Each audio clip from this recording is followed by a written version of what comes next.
Good morning, everybody, and welcome to this Fusion 360 Extensions overview. My name is Aldred Boyd, and I'll be going through this webinar just to clarify a little bit about the Fusion 360, the base Fusion 360, and the extensions that we will be going through this over here.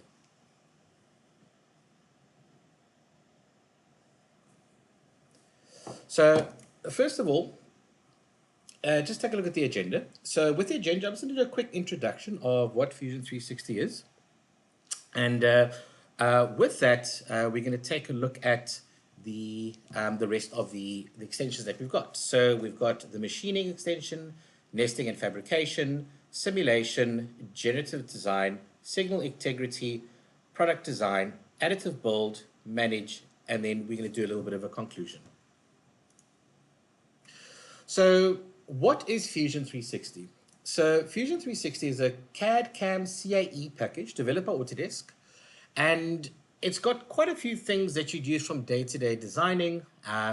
You've got your modeling tools, you've got rendering, so you can create marketing material for your designs. You have your electronics design, so if you're doing anything like PCB board design, you've got your documentation, so you can get your 2D drawings out with all your different dimensions, wording, things like that, just to tell whoever's going to make this exactly what to do. Then you've got your manufacturing side as well. So this is your CNC, your CAM software. And then you're also able then to collaborate and manage any of your data on the cloud. So what type of modeling tools do we have? So with the modeling tools we've got sheet metal. So this is quite a nice addition, and probably the latest addition to the modeling tools that Fusion 360 has, and they'll keep on improving it, as you can probably see in the September 2023 release. Then you've got your surface modeling, so your normal traditional surface modeling that you've got over there, which just helps a bit more when it comes to looking at more aesthetic looking things. Then you've got free-form modeling, and this is kind of like an upgrade to surface modeling. It allows you to do really, really crazy sort of surfacing, but still keeping an airtight solid. Then you've got your mesh modeling, and then all in all, this all incorporates your parametric design as well. So if you start creating links with equations between, say, for instance, your 2D versus your 3D, at least everything updates accordingly. So we've got our rendering as well. So we can create some very, very good visuals. You can either do a render on the PC, or you can do a render in the cloud as well. Then you've got your appearances and finishes as well as to, as I said, create marketing materials without actually building a physical product in the end. We've also got electronics design in Fusion 360. So with electronics design, you've got integrated electronic CAD, mechanical CAD, CAE, which is your simulation, and then manufacturing as well. So once you've kind of done this PCB board, you're still then able to go and automate that process between the design and actually the manufacture of it on your machine. It's got a comprehensive PCB toolset and cloud library. So this is actually quite nice because you don't want to have to go and create all your components. You just want to go and sort of drag and drop. You don't want to spend a lot of your time. You're there to design and not to create. And then some performance insights. You got some rules in the PCB design to sort of, where can I move these components? How do I move them? And will it actually work within the entire design? We've got some documentation as well. And this is something that wasn't initially in Fusion 360. So with Fusion 360, you had the, it was kind of just made for 3D printing. And then as sort of the product matured, Autodesk kind of realized that, we kind of do need 2D documentation for this as well. And with that, you were able to then go and, sort of actually create a true nice CAD package, which allows you to do your 3D and also that 2D, which was a big missing factor initially in Fusion 360. But with this, they've got the documentation now, and I must say it's sort of it's been enhanced with leaps and bounds. Every single release, which is every sort of 6 weeks, Autodesk seems to be coming out with the release. The documentation comes out, and it's just more improvements upon more improvements upon more improvements. So one of the things that I like about the documentation is that, automatic updating of views. So, you've got a component, you put your front view, side view, top view, isometric view in, and then, do a section, maybe some detail view. You go back to your 3D product. You can then update that, and then you'll see that your 2D will automatically update as well. It's got some smart templates as well. So what I mean by smart templates, so the smart templates are, you will put in, and if you know AutoCAD, it'll be attributes or fields where you will then change maybe the part number or the designer or the description. It'll automatically update in your 2D, say, title block as well. And then you can also export this file out to native DWG for your suppliers or manufacturers who will need to read them so that they can go along with the manufacture of these components. Then on the manufacturing side, so we've got some milling and turning operations. Okay, so basically you create your part, then once you go into the manufacturing environment, you're able then to go put your jigs and your fixtures on, so you clamp it down, and then you'll start putting in all your tool paths, create your your bits, speeds, feeds, etc., and then be able to get a post-processing code out, the G code for that.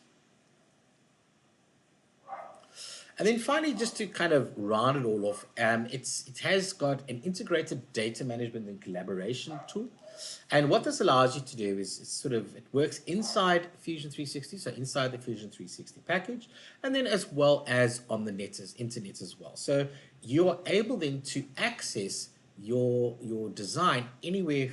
So either you're at the office, you're working in Fusion 360, you can access your design.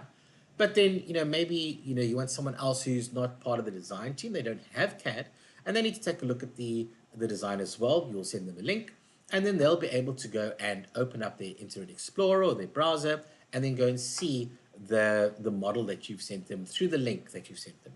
And what this also does is some version control. So, every time you save, it will then create a version. You can do milestones as well. So it's kind of like a major version. Everything is stored in the cloud, so just remember that. So when you are working with Fusion 360, yes, you're on your computer, but once you save, it does save up in the cloud as well. You can do commenting and redlining as well from the cloud side. You've got your file management. You can export out to different file formats. So if you have got a colleague who's working in Inventor, you've got your Fusion 360 model, then what you can do is you can then export it out to Inventor, and they can continue the design over there, or use your design in their design, but continue that whole workflow. User management, you can manage who sees what, how, and when. What access do they have? Do they read-only access, read-write access? Do they have no access? So, you can have creative projects, and you can say, listen, well, I actually don't want any access to this over here. And then you've got searching as well. So you can go and search for any of the components instead of having to double click and go down a whole folder structure just to get to the component that you want. Okay. So all in all, this is a solution in one single integrated platform. Okay, and it goes from your designer all the way through to the machinist, machine operator. And with Fusion 360, you have got different parts of Fusion 360 which will cater for your product definition, for the engineering guys, the product production engineering, as well as your shop floor production over there. So one single platform that covers that whole range of productivity in the workflow. Now let's take a look at the extensions. So the first one we're going to take a look at is the machining extension. So this is probably something that you want to take a look at when you want to do more advanced stuff. So the normal Fusion 360 does have machining in it, so the CAM stuff. But and we'll take a look at the comparison just now. But mainly the machining extension has got advanced tool axis control, so simultaneous 4 and 5 axis. Toolpath optimization. You'll see there that once you've done your toolpath, you might think, okay, well, it's sort of going too high over here and then coming back down, and when it's cutting air, it's wasting time, it's wasting money, it's obviously the machine's time, it's your operator's time. So what you then do is you're able then to snip and trim and combine other toolpaths into one. It's got some automatic part alignment and on-machine verification. So you can verify, sort of the tolerances on your parts, and then, if it's off and the part needs to line it, will automatically align it. And then you've got your rotary milling as well. So take a look at the comparison. So just on the left-hand side, on the left column, you'll see there's Fusion 360, and then you've got Fusion 360 plus the machining extension. So hole drilling, obviously in both, but then you've also got automatic hole recognition and drilling. So you will set up your tools, and then it'll just, you bring your part in and say, right, go for it, recognize all the holes, and then go drill it out and create my tool parts for that. For your 2D and 2.5 axis milling, you've got it in both Fusion 360 plus the machining extension. You've got your 3-axis milling as well, and then you've got your 3+1 and 3+2 axis milling. So that is in both as well. Machine simulation, so you've got machine simulation in both Fusion plus the machining extension. And then in the automated entire part machining, 4 and 5 axis milling and multi-axis collision avoidance, that is only in the machining extension. 2-axis turning and turn mill machining, you've got that in both Fusion 360 and the extension. In your toolpath modifications and toolpath modification replace tools, so limit, split, delete sections, that's what I was talking about. You can and sort of modify that as you go on the fly. And then toolpath modifications, you can replace a tool in a path without having to redo that toolpath or recalculate that toolpath over there. So you can do manual inspection as well as WCS or work coordinate system probing in both extension and the normal Fusion 360. And then the geometry probing, surface inspection and part alignment, that is all only in your extension. And then obviously you need post-processing, your NC code, that will be in both packages over there. Okay, so then the next extension that we're going to take a look at is your nesting and fabrication. So as I was saying, the sheet metal has been added to Fusion 360 a little bit, sort of, it's one of the later types of modeling that you've got in here. And it's actually, it's very nice. It's a great tool, very user-friendly, able to get quite a lot of, sort of different shapes out as well. I think you can also do your lofting, so your sheet metal lofting, and that's for like your square to rounds, etc. So you can do all of those components. You can choose what material you want, the thickness, your K factor, etc. But then what happens when you've designed it? And still in Fusion, you can flat pattern it. You can then take it out and then through the flat pattern, get the 2D profile, take it into your CAM, and then go and cut it out. But what happens if you've got quite a few parts and you need to nest them automatically? So in Fusion 360, you'd have to, you kind of do a manual nesting. But with the extension, what you can do there, you can automatically nest stuff. So what all can you do with this? You can sort of create all your materials, your process materials, either rolling or flat sheets. And you can say, sort of what the sizes are, the material, the thickness, etc. And also, when you nest the components, what is the distance between each of those components? How is it sort of orientated? 0, 90, 270, 360 degrees. Well, not 360 is 0 degrees.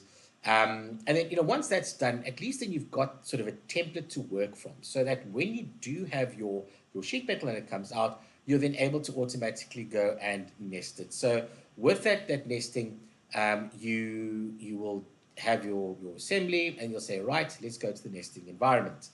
And what it will do, it will then optimize the shapes onto that material, that process material that you set up. Okay, so it will automatically detect things like your material thickness and the quantity, and then it'll go and nest it in, and then it'll give you reports for it. So it will actually give you a report on the efficiency of the nest. How much material are you wasting? And then you can take that and use it for costing as well. So you're able then to get a better nest. Obviously, you can go back afterwards and sort of manually adjust things if you want to as well. And once the nest is done, you're happy with it. You're happy with the amount of material that's going to get wasted. By keeping it to a minimum, you can then go take it into the CAM environment and create all your tool paths for that, cut it out, and then create your G code or NC code and send it out to your laser cutter or your water jet or plasma jet. Then you've got the simulation extension. So the simulation extension is sort of part of the Nastran engine, and the first thing we can do is I must say that everything is solved in the cloud. So previously, before the latest release, you could solve on your PC, but what they've kind of looking at now is being able to just create those solves quicker, more efficiently, give you more time to do other work while this thing is solving. And what they've done is, so if you got your normal static stress analysis, and that is a cloud solve over there. Okay. So that's your static stress. The nice thing about the simulation is that when you go create a new study, it's got all the pictures there. Then it'll tell you, okay, great, this static stress, analyze the deformation and stress into the model from structural loads and constraints. From the results, you can investigate displacement, stresses, and common failure criteria. The results are calculated based on assumption of linear response to the stress. Okay, so it gives you a nice little breakdown of exactly what it is and what it's going to do in this study. Now, the simulation extension we've got, so the previous one was just in the Fusion 360. The simulation extension we have all these additional simulation types. So the simulation types, okay, obviously static stress, but then you've got modal frequencies, thermal steady state, and thermal stress. Now, I've put an asterisk next to this because this is included in Fusion 360, but you will need to buy some additional cloud credits for that. So when you do buy Fusion 360, you do come along with a bunch of cloud credits, but once those run out, personal cloud credits, but once those run out, you need to go and buy more cloud credits. Okay. So that's just the sort of the caveat for that. And then you've got shape optimization, nonlinear static stress, event simulation, structural buckling, and injection molding simulation. Now, let's just take a look at some modal frequencies. So, your frequencies, how many hertz is this thing going to rattle itself apart? Think about a bridge and wind running across a bridge. You need to know sort of where those modal frequencies are of the components so that it doesn't rattle itself apart if it matches up with another modal frequency. Thermal steady states. Okay, so how does the model respond to different heat loads and thermal boundary conditions? So, as it gets hotter, the properties of the material change. So if you put a force, on it, how is it going to react?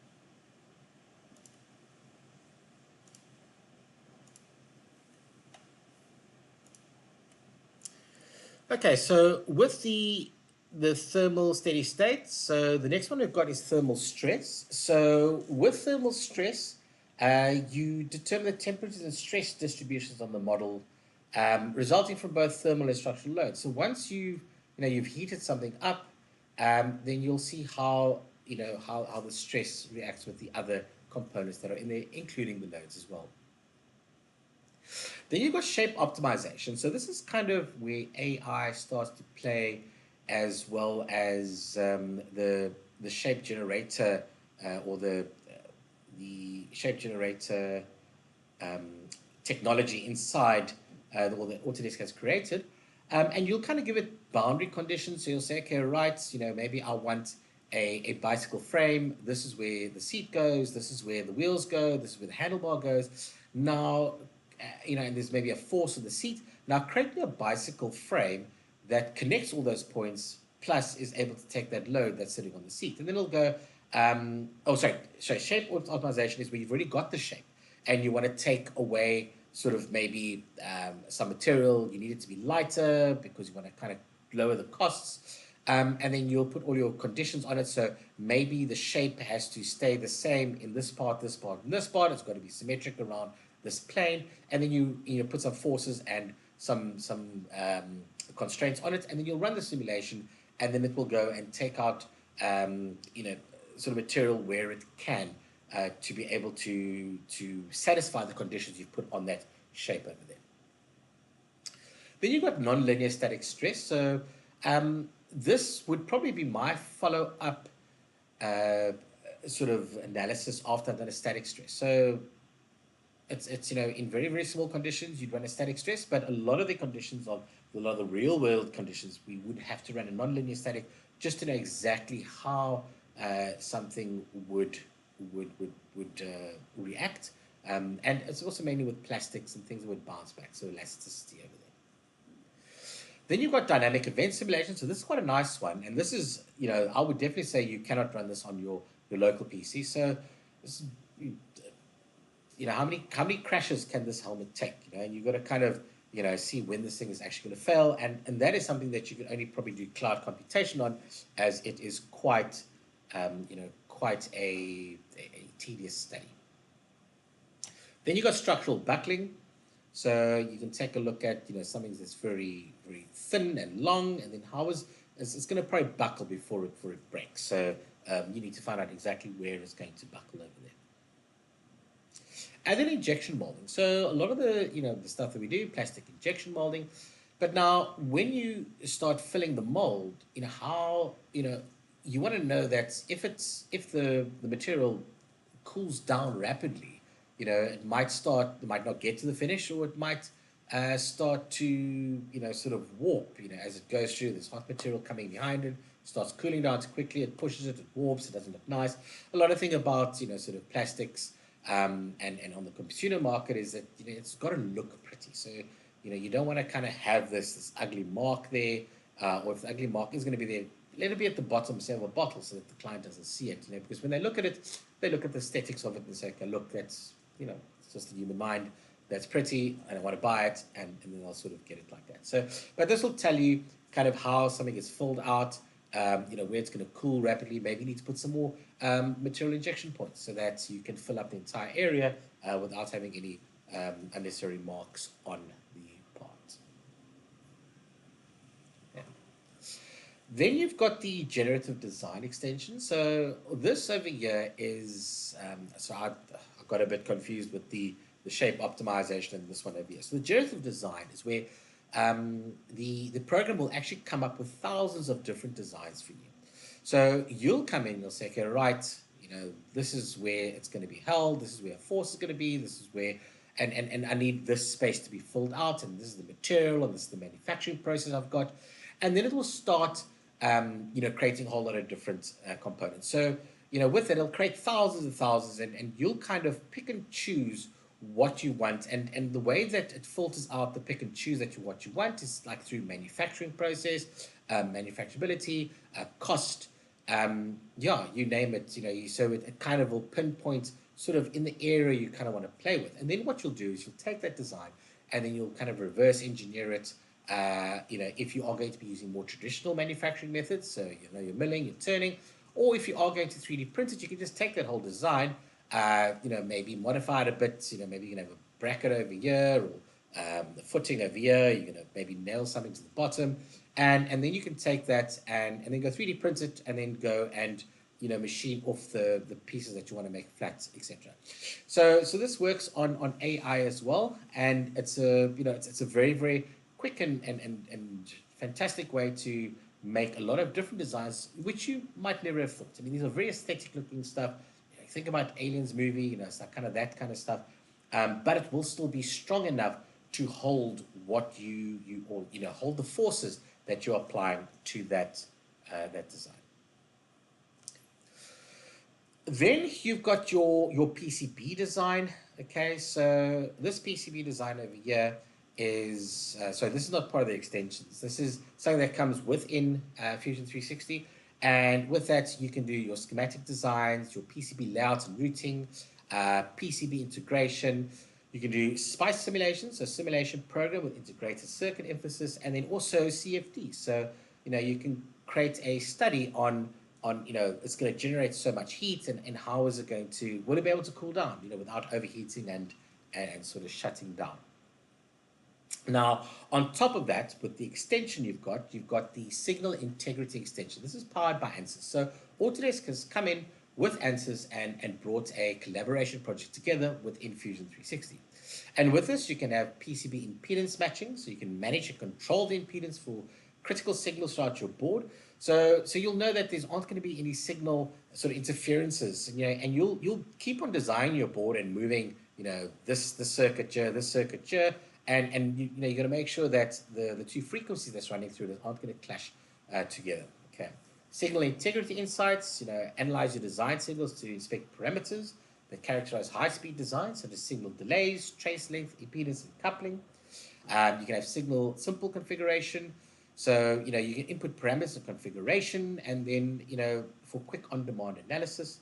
And then also, it has a very visual effect, so you can easily sort of visually identify any potential errors that you might get on your PCB design. So it's a lot about, you've designed it, but, what's going to happen when you start running signals through all of this? Are they going to get to the end? Are they going to, is there interference coming from another signal that you've got running? So you can go and, sort of test this out before actually making a 3D prototype and then testing as well. So at least, if you test it out on Fusion with a signal integrity extension, you're able then to see any pitfalls that you might have when going onto your actual prototype that you create. Then you've got the product design extension. So this is just sort of additional automated design tools that you've got for plastic design. So, your clips that you have when you're taking two covers and you're clipping together. You've got some advanced geometric patterning. You've got some lattice generation. So you think about just in the bottom over here, you create your components. So this bottom one over here, bottom left of the vacuum cleaner, you've got that lattice running through. So you can create a lattice. So, there's not a lot of material going in it, but it's still very, very strong because you've got this lattice that you've created. Plastic product design rules. So you can create plastic products, depending on design rules, fillets, grids, etc. And then you can also convert tri-meshes to B-reps. So you've got some fantastic tools over here for product design. So if you are into that sort of kind of consumer industrial market, then this could be quite good for you. Then you've got your additive build extension. So this is where it comes for your, with regards to your metal powder based, building up. So metal powder bed fusion, binder jetting, direct energy deposition machine. So it's got a nice library for all those type of machine libraries. Then the support structures that it supports, MPBF, SLA, fused filament fabrication, binder jetting machines. So you're going to get some very sort of nice structures that's going to hold up your part as it's being created in your 3D printer. It outputs built to machine specific files and runs them directly on your machine. So they're once again automating from the software to the machine, so that there's not a case of copying it onto a flash stick, taking it over. Well, you can do that. I mean, or having to go to the machine and having to reprogram and stuff like that. So it's got some automation in there as well. Okay, it will do simulations to predict distortion and common print failures as well. So, as you're building this up, obviously there's a lot of heat being generated, and will it fall over? Maybe you don't have enough supports as it's being built up, and as it gets higher, no supports are getting put in, and then it'll fall over. So maybe you either put more supports in, or you maybe turn it around. So when taking a look at 3D printing, you won't necessarily print it from the bottom up. You might print it on the side, or 90 degrees or something like that, or bottom up, just depending on the structure. Okay. And then you can also generate multi-axis additive toolpaths to drive machines using directed energy deposition technology. So just taking a look at the integration of technology with all the sort of manufacturing stuff we've got. So what Autodesk is sort of pulling, where the technology that they're pulling from would be Autodesk Moldflow, Autodesk NetFab, Autodesk FeatureCAM, Autodesk PowerMold, Autodesk HSM, Autodesk Power Inspect as well as Autodesk TrueNest. So running through the manufacturing extension to the nesting and fabrication extension to the additive extension, it's integrating all of this technology. So as you can see, in its own rights, I mean, you look at TrueNest, you look at PowerMill, FeatureCAM, NetFab, it's all very, very powerful software that Autodesk has in its stable. And what they're trying to do with Fusion 360 is they kind of, you want one platform. You don't want to have different software platforms where you've got to go now do A and then B and then C. So they're integrating all this technology into one platform so that you're getting this, this really great, sort of integration of technology, but in one package, same interface, and you don't have to go anywhere else. Then taking a look at the manage extension. So, it's great doing, all this stuff, sort of the FEA, the CAM, the product design, your 2D drawings and renderings. But how do we manage everything? So yes, you got the very simple managing, sort of who's got access to what, the version control, etc.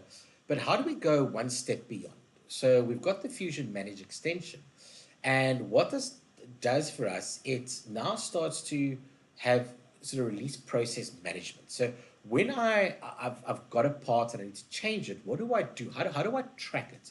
So this Manage extension allows us to create item numbers and to each part, and from those item numbers we can then create a change order. So we'll create a change order, we'll say who's going to participate in the change order, so it's myself, another engineer, maybe a manager, and who's got what responsibilities.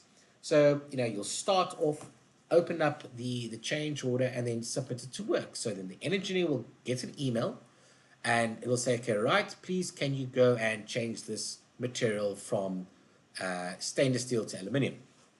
Okay, great. So he gets it, he does the work, he says, okay, I'm done, and then he goes and puts it in for review.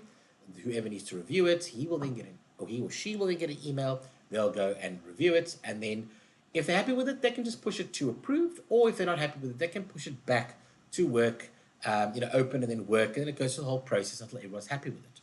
Now, the nice thing about these ECOs, each ECO will then follow that item number, which is connected to a part, or an assembly, or a drawing, and be able to then track those changes. So you might get 10 ECOs with one part, and what that allows us to do is, track at the end of a project, say, okay, hold on, why did we make it blue? Why did it go from blue to yellow? So then we can go to the ECOs and we can see why it was made, who made those changes, who approved it, and who also raised up the change order. So we're now starting to track all of that, in the whole workflow process. So that is and this is also all available on the net as well. So you don't have to have, so you can start the whole process from within Fusion 360, but a lot of the changes, the release process management, the engineering change orders, that's all, and the signing of item numbers, that all comes from within your internet browser that you've got over there. Okay. So that's basically extensions. There's something for everyone there, I think. It just kind of elevates the base functions of Fusion 360 just to get that extra little bit of oomph that you want. And just in conclusion, I just want to say, sort of just 5 reasons that I always think that people need to go to Fusion 360. It's one platform. Okay? So one platform where everything is done within a single sort of software package. You don't have to go to this package for your CAM, that package for your ECAD design, this package for your simulation. It's all within one platform, which is your Fusion 360. And then it flexes to your needs. So, you might be working and you think, okay, I need CAM. So just get the CAM, and, you can very easily bolt it on by adding it on as a subscription benefit. And then, you've got that, you've got that additional CAM functionality. So the whole recognition, your 4 and 5 simultaneous access toolbars, etc. Easy adoption. It is very easy. It's like a lot of people are using this at the moment, and they have found that the interface, the UX, the user experience is very, very good. Autodesk has put a lot of effort into making this as easily accessible as possible.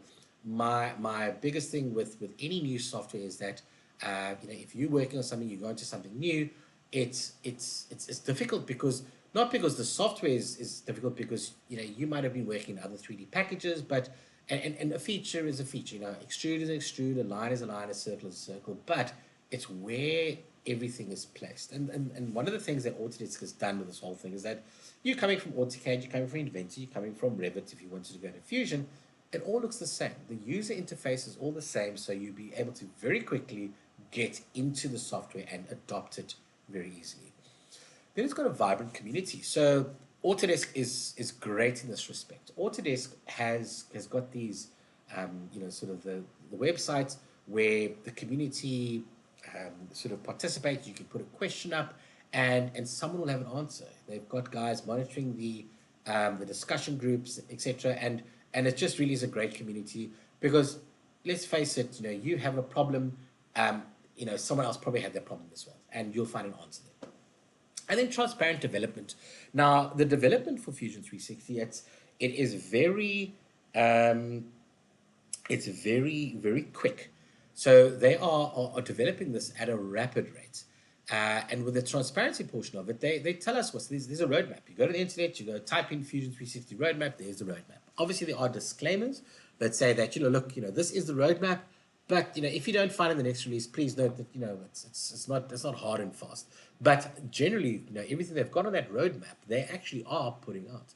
So that is actually a nice thing about this this Fusion 360. Whereas many years ago, traditionally, you kind of wouldn't know what you were getting until it got released, and then you could either be happy or sad about it, because that's not something that you kind of need or want. Okay. So thank you very much. That is the end of my presentation. Thank you very much for watching. Are there any questions?